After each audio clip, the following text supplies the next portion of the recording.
It's a pleasure to have here Dr. Anna Maria Staicu from the Stat Department. Professor Staicu did her studies or got her PhD in statistics from the University of Toronto, and she did a postdoc at University of Bristol in England, and joined the NC State Stat Department in 2009. Her research interests actually overlap with many of ours here in the department, including functional data analysis, likelihood methods, and applications in biostatistics. And it's a pleasure to have her here. Thank The floor is yours. Well, thank you for the invitation.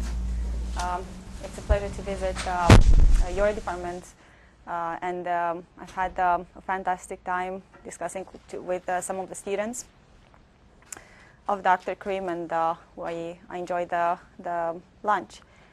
I'm glad to hear that some of my research interests overlap with yours, and I hope we'll feel the same way after the talk. What I will present today is skewed functional processes and their application, a work that I've done with some of my collaborators at Cornell University and Hopkins. So here's an outline of the talk.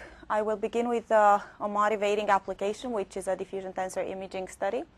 And then we'll introduce the functional processes with spatially varying characteristics. We'll go over the estimation methodology, present some simulation studies and how the methods work in our application, and then conclude with a brief discussion. Please feel free to stop me at any point if there are unclarities. Okay, so the motivating application was a tractography study with the goal to study the differences in the brain anatomy in multiple sclerosis patients and healthy individuals. As many of you know, multiple sclerosis is a disease that attacks regions of the brain that are called white matter. Okay, these regions make the connection between various parts of the brain. For example, corpus callosum, which is the largest white matter tract, connects the two cerebral hemispheres. This region consists of axons, which are the termination of the nerve cells, which are covered in insulating substance called myelin, which is white. This substance allows the transmission of the electrical signal to happen at a very high rate. It is this substance, this myelin, that is the primary target of the multiple sclerosis. So lesions along the tract slow down. Demyelination of these axons lead to lesions along the tract, and this in turn leads to a slowing in the transmission of the signal, and hence it results in severe disabilities. Diffusion tensor imaging, DTI in short, is a magnetic resonance imaging technique that visualizes the white matter tracts by looking at the directions of the diffusion of the molecule of water. We measured these DTI measurements along the multiple tracts, white matter tract, and in particular I will focus on the corpus callosum. We do not work with the exact measurements that we record along each voxel of the tract, but what we do work with are indices, summaries of these measurements, which basically measure the extent to which the diffusion of the molecule of water, which is ellipsoidal, differs from a sphere. And such summaries are fractional anisotropy. Other summaries are parallel diffusivity. This basically quantifies the amount of diffusion of the molecule of water in the direction of the tract. Okay. Now, in the study, we have over 200 subjects. Most of them are patients. 162 are multiple sclerosis patients, and the rest are controls. These subjects were observed at multiple visits. The data that I will show include measurements at the baseline visit. Okay, so here is a plot of how these DTI summaries look along the corpus callosum tract, and in particular I will focus on the parallel diffusivity. This so with black I'm plotting the data for the healthy individuals. With red, I'm plotting the data for the multiple sclerosis patients. Each curve that you see here corresponds to connecting the diffusion, this profile diffusivity for each measurement along the tract. So the profile diffusivity was measured at each location along the tract so that you can view the profile diffusivity of a subject as coming from a curve which is observed at a discrete set of points. Okay? The scientific interest was in comparing these two samples of curves in terms of the mean trend, the variability, but also in terms of the quantiles. Okay? So at a quick look, what I'm plotting here with this green line and in this table with this magenta color is the mean, a smooth mean function. And what we look just at a quick examination, we see that these curves are pretty similar. The mean trends are pretty similar in the two sample of curves. The variability perhaps is much larger in the group of the multiple sclerosis, but that's expected given that in the multiple sclerosis we have nearly 4 times more subjects than we do have in the control group. But what's also interesting, and in fact this is what triggered, what motivated this work, is are some characteristics that we see in the curves for the multiple sclerosis patients. And I'm going to focus for a minute on this plot.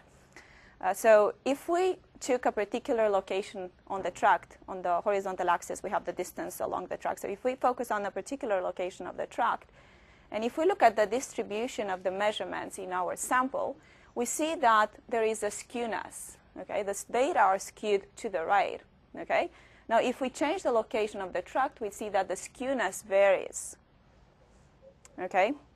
So down here, or perhaps here, the skewness is not so pronounced as it is in this part along this location. And so this sort of tells us that we should look at methods that account for such skewness in the data that varies with the location of the tract.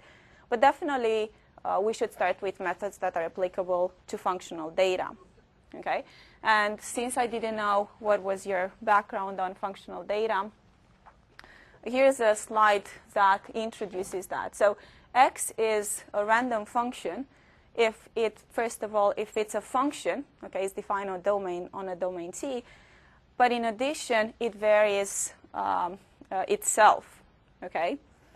This functional data concept was around since 60s, but was really made popular with 90s, and the functional data analysis, the analysis of functional data, was a term coined by Ramsey and Dalzell in the 90s. The data that we observe, ECEs, we assume that they are a sample, basically they are independent realization of a process which have this structure. Okay, the main objectives in analyzing such data are to represent the data in ways that will help highlight the characteristics of the data, but others such as find main sources of variation and so forth. Now typically the common approaches are functional principal component analysis, so methods that are borrowed from multivariate analysis, okay, or functional principal component regression, and they rely on the projection of this sample of curves on a space that is spanned by a few directions. Okay, so central point here is to look at the covariance operator. What I'm showing here is the covariance function, which is nothing else but the covariance of the function observed at 2 different points.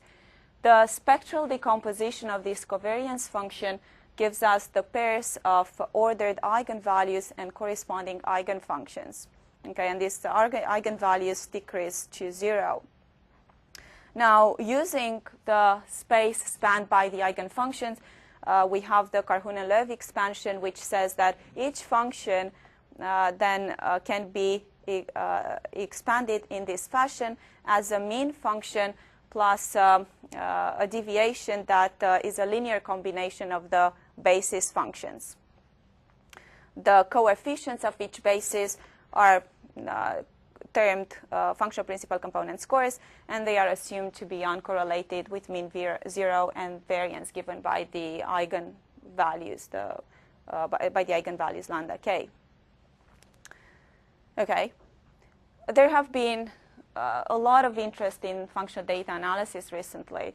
In fact, I think it's fair to say that pretty much every journal contains at least a paper on this research area. There are a few books written by Ramsey M. Silverman, a few others. The challenge that we take with this work is to analyze functional data which have characteristics, which have a shape parameter that varies spatially. So what do I mean by that? You saw earlier that that skewness that we saw it that was varying spatially, that was varying with the location, with the time domain. Now, should we worry about this? Well, it depends. What we did here was a very short, a very simple simulation study where we generated the data that had the features we saw in the data set that we are analyzing. And we used the common approach based on functional principal component analysis to study this data. Okay? But what we plot here are marginal quantiles or pointwise quantiles that we obtain from a simulation of size 100. Okay, so we simulate data sets of I forgot exactly 200 subjects, I believe, and we do this 100 times, and each gray line is an estimated pointwise quantile function for the quantile level 1%. Okay, and this is what this plot here shows. Now, how did we get this? Well, we used the functional principal component analysis techniques along with the assumption that the scores have a normal distribution. Okay, this is definitely not a true assumption, not a valid assumption. However, this is the most common assumption used in functional data analysis literature. Okay, what we see plotted with the dashed line is the true quantile function. So you see that,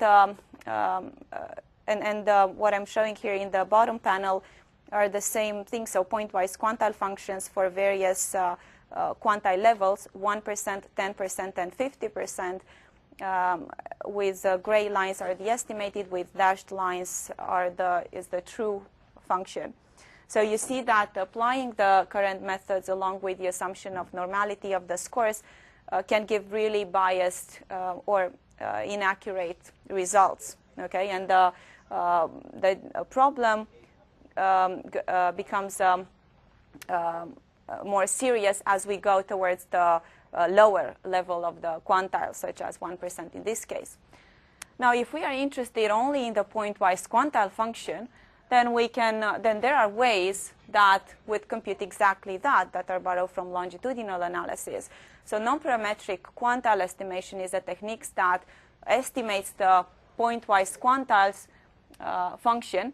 And in the middle panel, we see the results obtained in 100 simulation studies plotted with gray lines, and again with dashed line, we have the true value. So in terms of the pointwise quantile estimation, such methods do an excellent job. The drawback is, however, that we do not get the sense of the variability of the functional data. Remember, this is one of the main objectives, to see the modes, the principal directions in which the function varies. Okay. Now, what we see in the top panel are the estimates of the pointwise quantile function with the method that we propose. However, in addition of estimating the pointwise quantile function, we also can describe the variability in the data. Okay, so we sort of combine the advantages of these two approaches. Are there any questions here? Okay. So now let me introduce the functional process that we propose. We're going to assume that the response, which is the process y measured at time point t, can be decomposed in a sum of two components. One, which is the mean evaluated, a mean function evaluated at time point t, and another one which consists of two terms. One that is a standard deviation, okay, And the second one is the inverse of a parametric distribution function, which is calculated at the process at time point t. Okay? So this g of t is a parametric distribution, is a cumulative distribution function, and it's a standardized to have mean 0 and variance 1. And in addition is known up to a parameter that now is allowed to vary with time point t. An example of such a distribution function could be the skew normal that I'll present later on, but perhaps more clear at this point, the t distribution, which is parameterized with respect to degrees of freedom. Okay, so that would be an example of a shape. We call it the shape parameter because it really gives us the shape of the distribution. About this process u, we assume that at each time point t is uniform 0, 1. Okay, so it is this process u which will now induce the dependency in the data. If you think a little bit about this process, essentially we are claiming that our response y is nothing else but a transformation in a perhaps good way of an underlying process u. Okay? Just to make sure, what you're looking for though is a spatial process, right? That's right. Here you're just presenting generically this, what the model is then. Yes. Okay. Yeah. So here is sort of a spatial process evaluated at time point t, at a particular time point. So it's a spatial, it's a temporally varying spatial process then? No, I'm sorry. Can you repeat the question that you asked me earlier? The question, I thought your process was a spatial process. Well, right? You can think of this location t as a spatial argument, but you can also think of it as a temporal. We call it spatially because it varies with the location of t. Right. But because you can also have a temporal or a spatial temporal sure, process. Absolutely, well. yeah. So but here you're just strictly talking about the spatial process, right?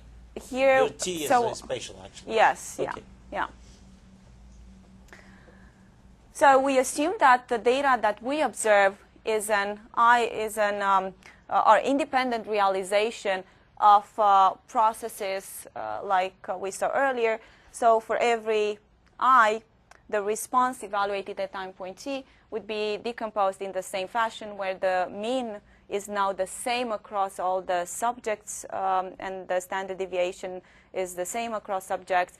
But what is different will be this process u, which it's assumed again to be an independent realization from that underlying process that we've discussed earlier. Okay, so the goal of this work would be to estimate the population level functions, so the functions that are common to all the subjects, which are the mean function, the standard deviation function, and this shape parameter function, but also to study the dependence of the dependence in the functional data as it's given by this underlying process UI. Okay. Now, what are the key differences and the main advantages of this work over previous? Well, first, we introduce a new class of models for the analysis that show pointwise skewness that vary with the location of the t, or that vary spatially. Our methods present the drawback that they are based on pointwise distributional assumption, although currently we're sort of working to lose this assumption a little bit. The reason is that we want to capture more information about the distribution of the data, so we're looking beyond the second moment, beyond the mean and the variance, we're looking in the third moment, and because of that we need to impose some more strict distributional conditions. The approach will use a Copula technique that will allow us to model the functional dependence.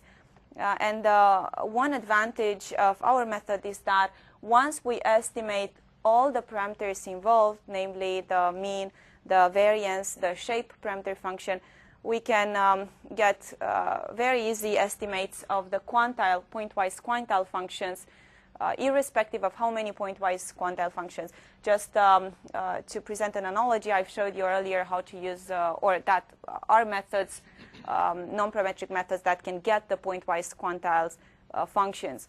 And this is true, but really the accuracy of the methods depends on how many pointwise quantile functions you want to obtain. If you want to obtain a very large number of, to estimate a very large number of pointwise quantile functions, in other words, to obtain quantile functions of many quantile levels, then the accuracy is much lower than if you only are interested in, say, the 99, a single a quantile function of a single quantile level.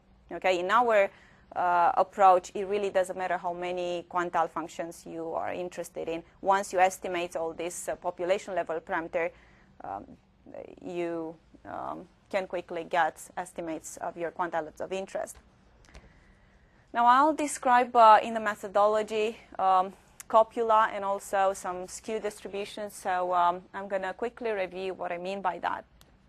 Okay, Copula is a multivariate distribution whose univariate distributions are uniform 0, 1.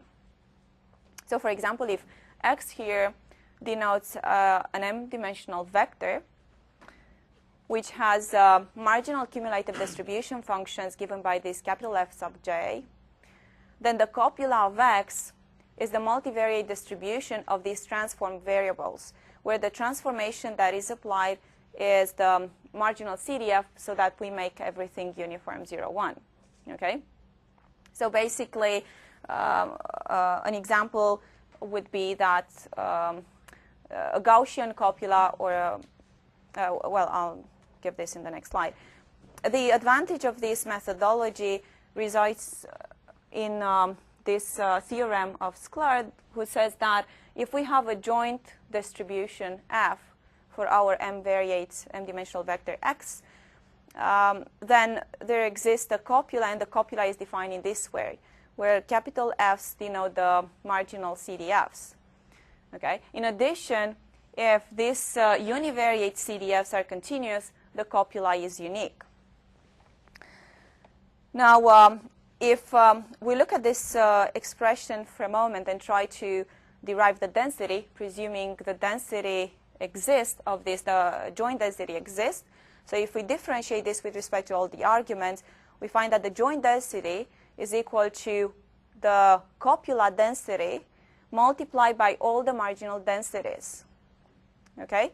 So what basically this says is that you can get a multitude of joint distribution by having the same dependent structure and having, however, whatever marginal distribution you want.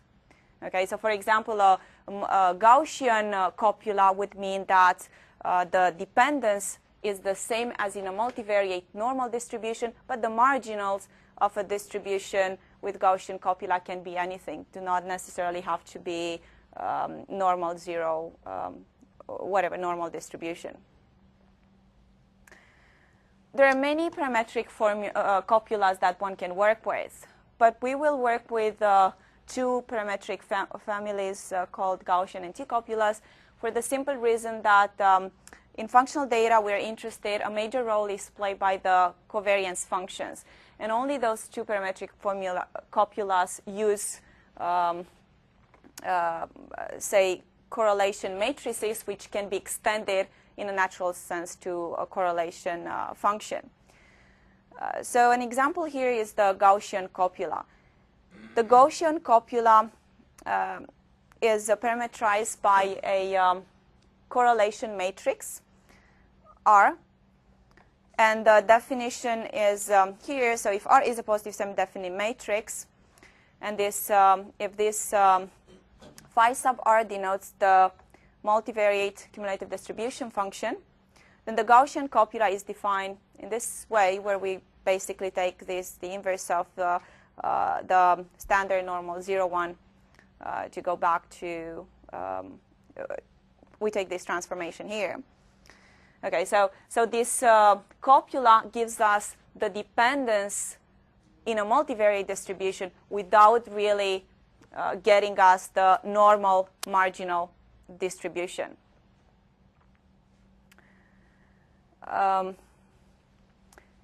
Another example is the T-copula, which has a similar expression mathematically as what we've seen earlier, but now it uses the T-distribution. It is parametrized in addition to a correlation matrix by a degree of freedom parameter. So we have another parameter, and it basically gives us the dependency in a multivariate T-distribution with the degree of freedom specified here.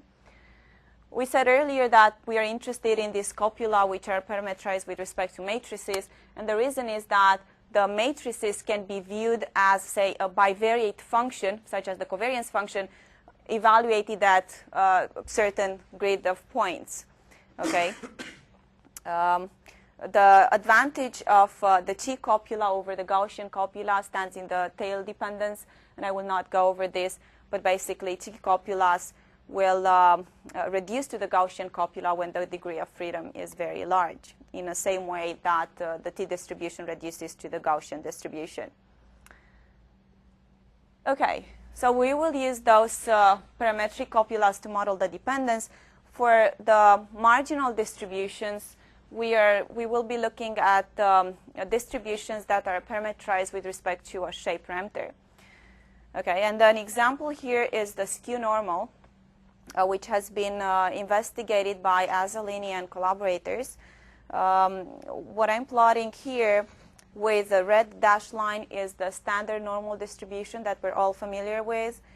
This skew normal distribution is obtained from the normal distribution by introducing another parameter called shape parameter, and by changing that shape parameter we sort of transform this skew, this Gaussian distribution into a skewed. So with blue here, we plot the skew normal distribution for a shape parameter that is equal to 3. For black, in black, we plot the skew normal for a shape parameter which is essentially infinity. Okay, so for a very large shape parameter, the distribution reduces to the half normal, and you can see how the skewness increases. So a positive, so this skew normal distribution are parameterized by this shape parameter. The shape parameter, a value of the shape parameter equal to 0 would give you the Gaussian distribution. A shape parameter that exceeds 0 would give you a skewed distribution, a skew normal distribution skewed to the right. And the shape parameter that is negative will give you a left skewed distribution.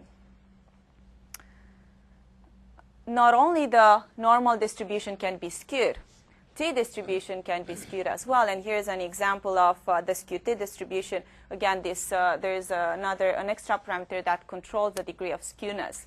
Okay, and here's an example of the T-distribution.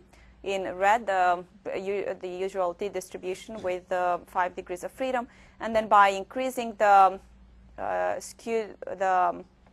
shape parameter, we have different degrees of skewness. And I should say that these distributions are also standardized to have mean 0 and variance 1. So Azzolini and his collaborators, in fact, looked at a more general way of obtaining skewed distribution from symmetric distribution, and the way that they obtain is given here. They basically introduce this parameter that controls the degrees of freedom. In addition to their approach, there's another approach by Fernandez and Still. They also propose a class of skewed distribution as developed from symmetric distribution, but they use a different parameter. This is gamma. This would be basically the analogous of exponential of alpha earlier. Okay, so values of gamma which are equal to 1 would correspond to the original distribution, to the symmetric distribution. Values of gamma which are greater than 1 would give you right skewed. Gamma less than 1 would give you left skewed distribution. So they essentially developed a very large class of skewed distribution starting from symmetric distribution. And we will use such distributions to model our pointwise distribution. So let me remind the model. We assume that the responses for each subject are independent realization from this model, where for each subject there is an independent realization of this underlying process I observe at the time point t, and the goal is to estimate all these population level functions, the mean, the standard deviation, and the shape parameter function, and then to study the dependence as induced by this process, this underlying process u. Okay, so in terms of modeling, we will use the so-called penalized splines to model the population level function. We basically assume that each such function, take for example the mean function, is a linear combination of basis functions that are called splines. Okay, we're going to use a very rich basis function, and then we're going to control the coefficients in some penalized way. We're going to use such penalized splines also to model the log variance and to model the shape parameter. Why log variance? Because the variance has to be positive, and to avoid working with such constraints, we're working with the log variance. And then we can work with different bases to model all these three parameter functions, or we can work with the same basis. It's really up to to what we would like. To model the dependence, we'll use the Copula approach, and we'll use a Gaussian or a T Copula. And just to give you an intuition, if we are using the Gaussian Copula, then we may regard that underlying process UI as a transformation of a latent Gaussian process. Okay? So if this Z is a Gaussian process with mean Z and some covariance function, then by taking the CDF of the normal distribution with the covariance given by this at the time points t and t, then UI will have a uniform 0, 1 distribution for all the t's, and we can think of UI in this way if we are using a Gaussian Copula.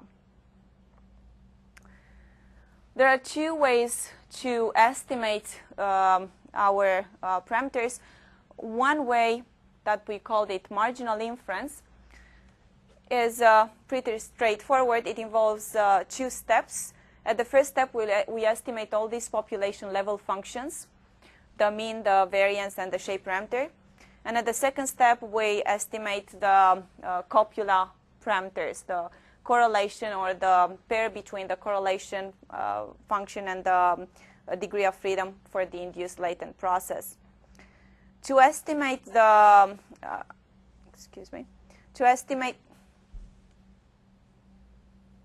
the shape parameter, the population level functions, we can use a very straightforward two steps procedure.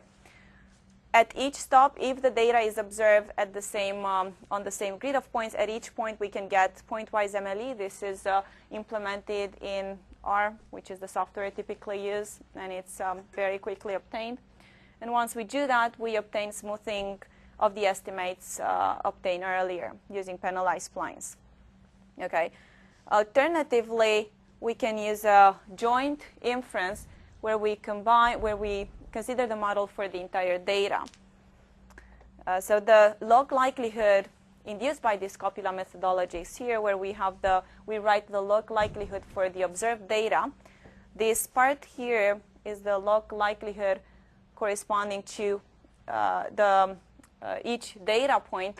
So marginally down here, we have the log of the density for all the subjects. Okay. This Copula density is parameterized by a parameter, whether it is a correlation matrix or whether it is the correlation matrix and the degree of freedom parameter. We use this gamma to denote that. The estimation procedure now involves iteration of the four steps. At the first step, we estimate the parameters involving the copula, and then at the second up to the fourth step, we use the penalized log likelihood of this, in which the copula parameters are fixed at the estimates obtained earlier. And we estimate each of the parameters in turn. Okay? So this is a much more computationally demanding procedure. In fact, our simulation results show that if we worked, if the copula parameters are estimated well, then the two methods are really give really similar results. But the computational, the price we pay in terms of the computational cost, it's way larger with this approach. Okay. Now, how do we estimate the parameters of the copula? Now, this seems like a very busy slide, but let me walk you through this. So let's focus on this part here. Essentially, we assume here that, say, the mean and all these population level functions have been estimated. So what we're looking now is at the transformed variable, where we subtract the mean, okay? We divide by the standard deviation, and then we apply that transformation using the CDF, the parametric CDF, that is parametrized by the shape parameter. And we use the standard normal distribution and use the inverse of that and construct this latent process ZI. Okay? By construction, ZI has a marginal, at each time point t, ZI has a normal 0, 1 distribution, has a standard normal distribution. And using the Gaussian copula, the correlation, the Pearson correlation of this latent process or of this transform process will give us the correlation that is used in the copula distribution. And so we can either apply this transformation once we have the estimates for all the population level functions directly, or we could use Kendall's tau, for example, which can be applied to the original data. The reason that we can use only Pearson correlation on this applied method is that Pearson correlation is not preserved under nonlinear transformation. Okay, and we work with nonlinear transformation here. Kendall transformation is preserved, so the Kendall tau that corresponds to this transform data when the transformations are monotone would be the same as the Kendall tau applied to the original data. We model the transform process as a finite or using the typical principal component analysis techniques. So we assume that this is essentially a finite basis process plus an error. Okay, and that gives us a finite spectral decomposition of the covariance function, and basically it will allow us estimation of this k. So essentially, the idea is that once we estimate all these population level function, we can apply this transformation when Gaussian copula is assumed, and then use the functional principal component analysis approaches which are currently developed. Okay. Using T-copula, we essentially have a similar methodology. There is a little bit of a complexity that is given by the degree of freedom, but without going into detail, we essentially do the estimation in a similar way. The degree of freedom parameter will be estimated using what we call a full zero likelihood of the empirical CDFs. But again, I won't go too much into detail. Now, one of the advantages of this methodology is that not only it gives us the estimates of all these functions and of the dependence, but it can also allow us to reconstruct curves. Okay, so assume that in the data we observe functions for a subject, but not at all the time points at which all the other subjects have been observed. Can we reconstruct the entire trajectory for this subject? And we can do so simply by, for example, if I'm looking at the response at time point t, y hat I would be equal to, I'm just substituting all these estimates for the population level functions, And in addition, we use this predicted value of the process, okay? And how to obtain this? Well, again, very easy, using the typical principal component approaches in functional data. So we work with, once we obtain this ZI, which is the latent process, the transformed latent process in some sense. The ZI can be decomposed in this fashion, and then we can obtain ZI by estimating this basis of function, which is the eigenfunctions, and is a basis that is obtained from the data. And the scores, these are random, but this can be predicted using conditional expectation. Again, typical approaches in functional data. With Copula, the same sort of analysis holds true.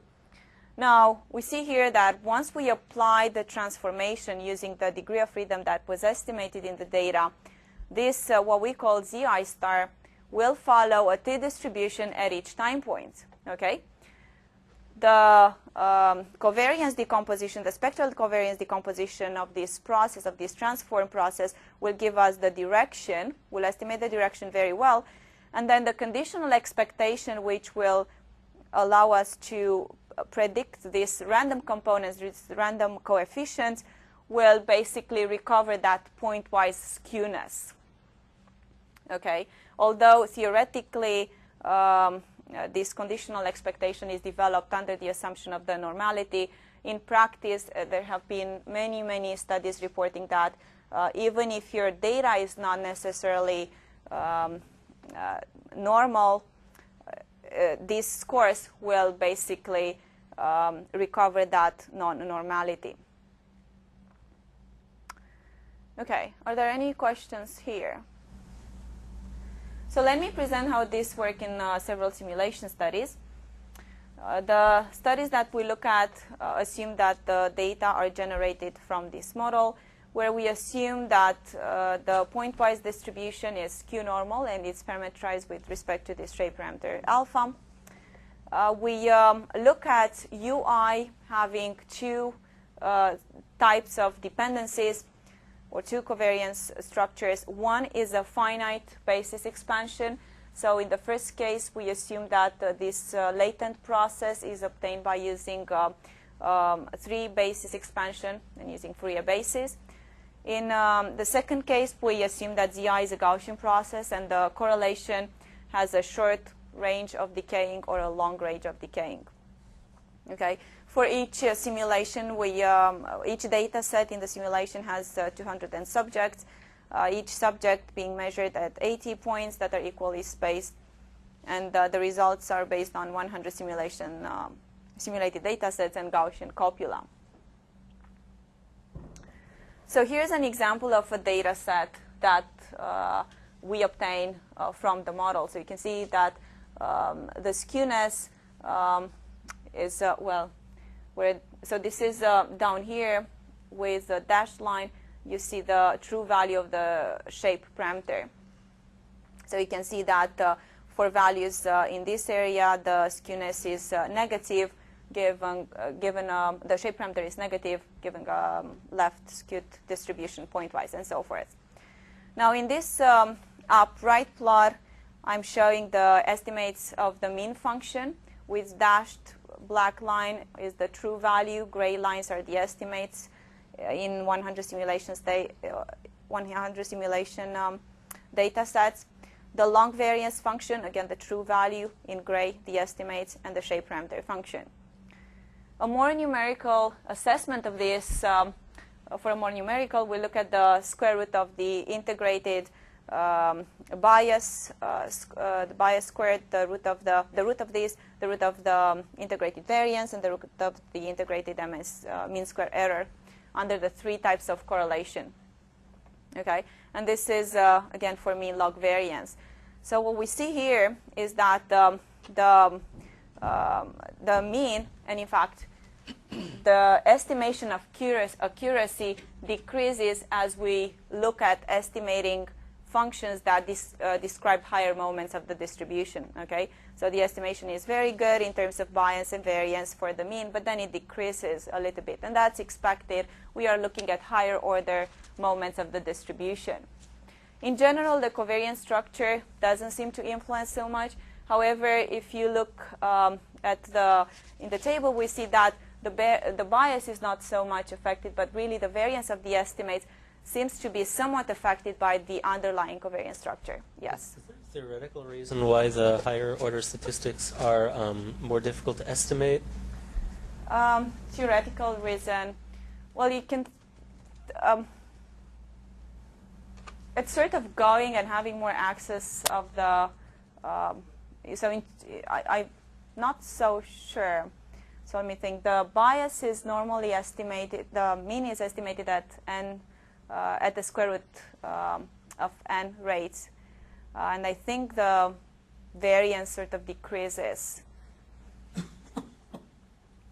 But yeah, the order at which the estimates of the covariance function, for instance, the eigenfunction decreases as you go. Well, the eigenfunctions of the covariance would be estimated at a lower rate. And yeah, I'm not sure about the skewness or other higher moments. Yeah, there's some theoretical. There's theoretical results along those avenues for at least for skewness and kurtosis, and for parametric distribution. Yeah, and basically it gets pretty. The asymptotics get pretty terrible. Yeah. Yeah.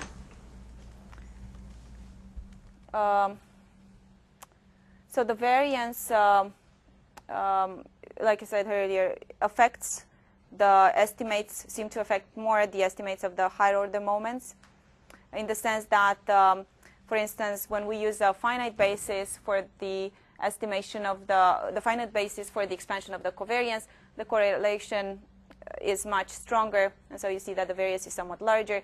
Then as we use a Gaussian process with a shorter range of the correlation, then the variance down here, this is the short range, is somewhat smaller. To assess the accuracy of the dependence in the process, we looked at the estimation of the first three eigenfunctions and the eigenvalues.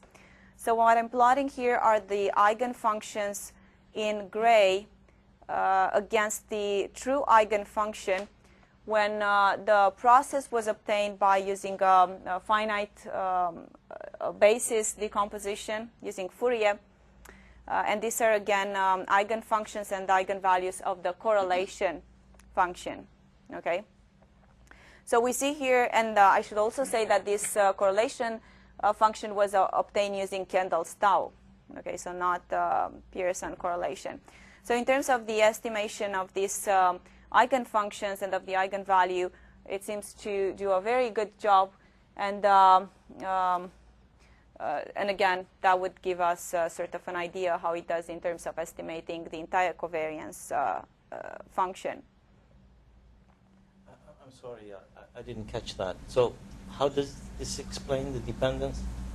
So to account for the dependence, we need to estimate, in this case, the correlation function. Right.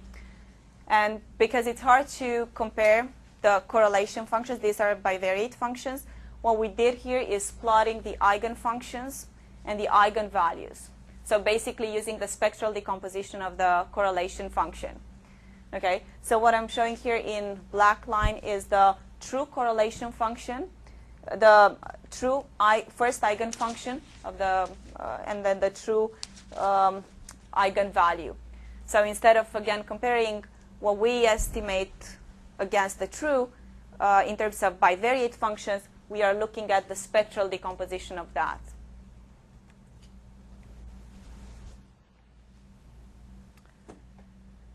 In terms of the prediction performance, what we looked at was the square root prediction error for the entire observed data. And you see it here in the first column. And then we compare it with the usual functional principal component analysis approaches, and this is in brackets. Then we also look at the case where we have a new trajectory, which we only observed on the first half, and we want to predict it for the second half. And this is, the results are given in the second column. And in the third one, we assume that we have a new trajectory, which we observe at a random set of points, half of those. And we want to predict for the remaining points. Okay? So without really looking in too much detail here, we can see that the two approaches perform similarly, which is sort of what we expected, because the functional principal component analysis accounts for that skewness in the distribution of the scores. It is really the pointwise quantiles which are bad estimated with the current approaches. So let me quickly go to the application and remind us that the response here is the parallel diffusivity. It's a measure of the DTI along the corpus callosum. We have 160 patients and 42 controls, and we're interested in studying these shape characteristics by this DTI measurements in the two groups. We are using the skewed distribution with the population level functions that depend on the group, and we assume that the dependence is specified by Gaussian copula.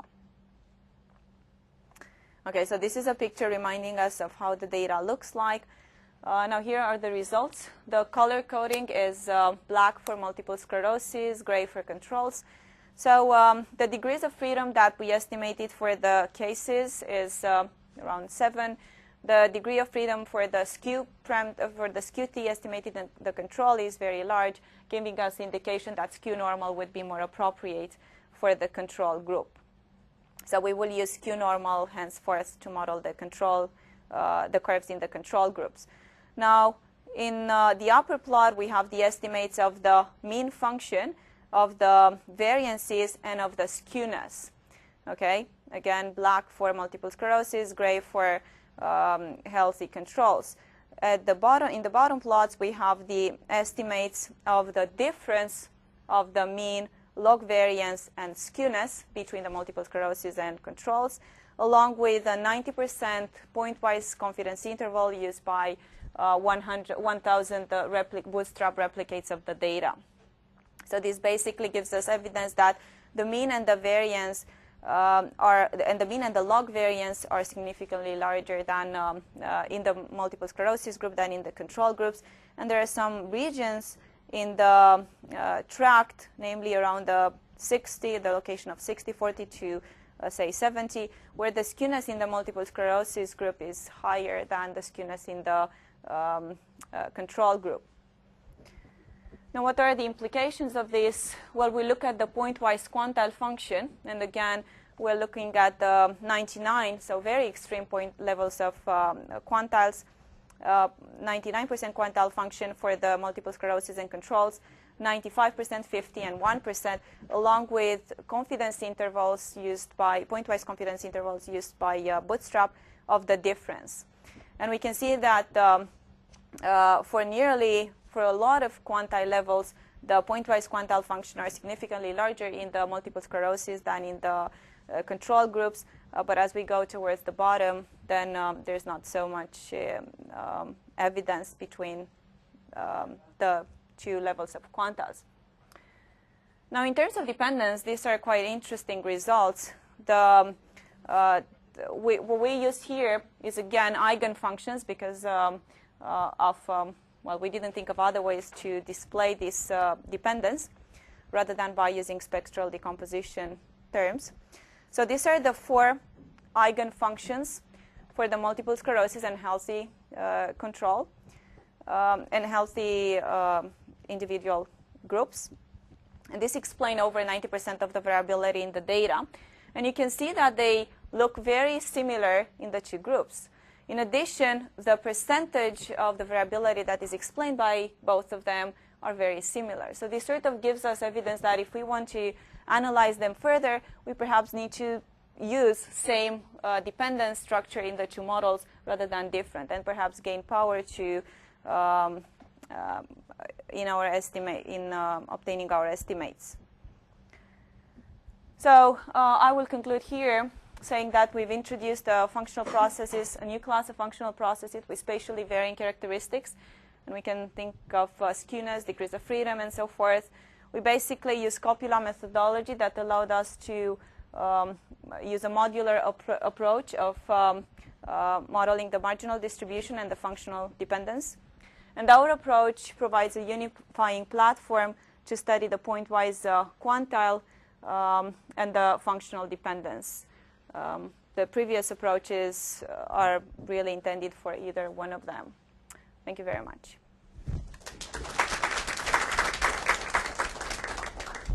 Any questions? Yes. When you're talking about the two different kind of ways to estimate your population functions, first you mentioned like the marginal inference and then the joint inference. Yes. So what's like the downside to the marginal inference method? It's that you can't The downside is specify that your dependence structure. it doesn't use the dependence to, say, estimate the marginal functions better. Yeah. So it's better for like estimation but not modeling. But you said this one's less computationally intensive, right? That's right. And the reason is that we do not use any dependence. We ignore the dependence in the data to estimate all these population level functions. Okay, so we do not use the dependence. For instance, if we knew the dependence in the data, we wouldn't account for it with this approach. Okay. Yeah, you can think of this, although we do get consistent. So the problem is that if we ignore the dependence, we still get consistent results, but what we don't get is, the best variance. So our estimates are still consistent, but they are more variable if we do not account for the dependence. If we do account for the dependence in the data, then if the assumptions are valid, are true, then our estimates will have a much smaller variance. So with the second approach, for example, we do use that. If we knew that the variance, we can put it in here, and then we could use this dependence to obtain better estimates of these parameters that essentially give us the population level functions.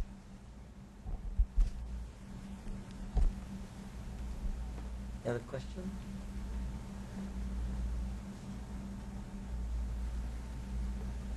I may have missed actually detail that now you were trying to assess the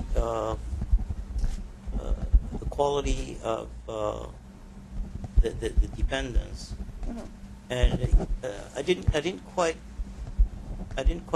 catch how you can actually infer that from the spectral characteristics of the covariance, because for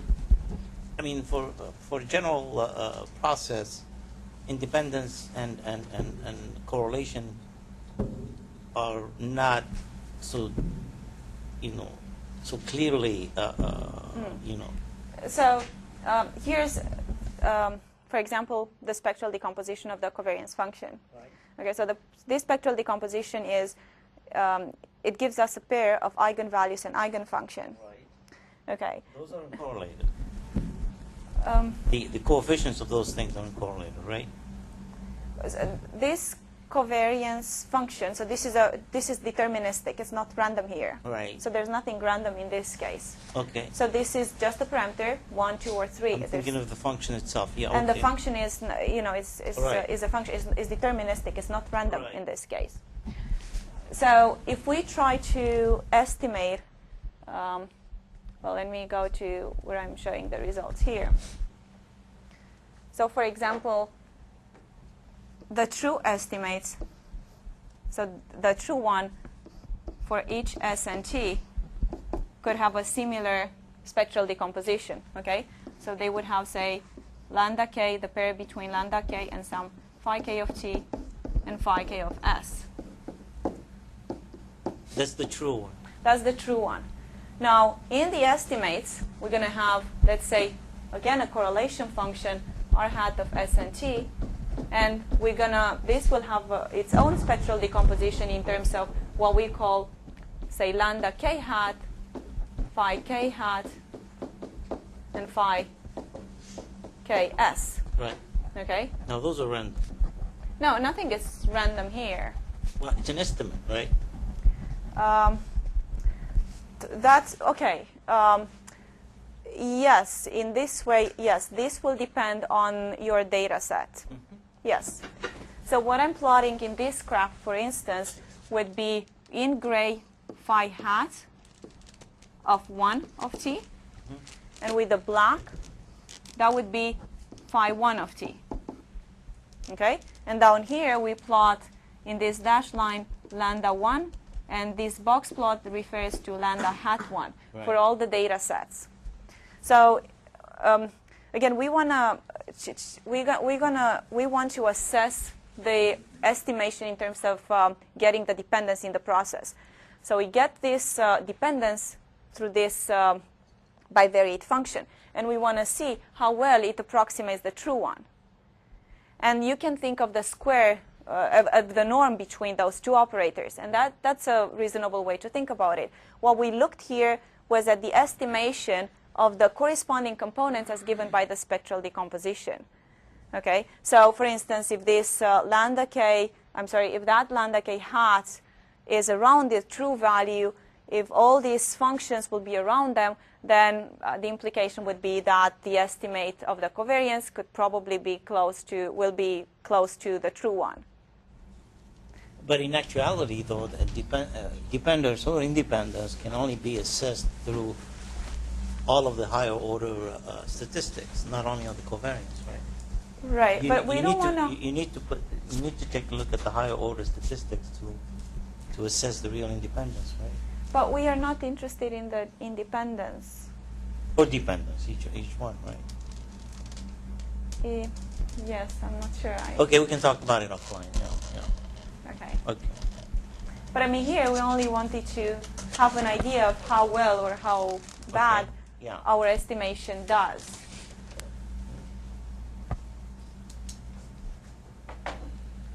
Any other questions? Okay, if not, let's thank our speaker again.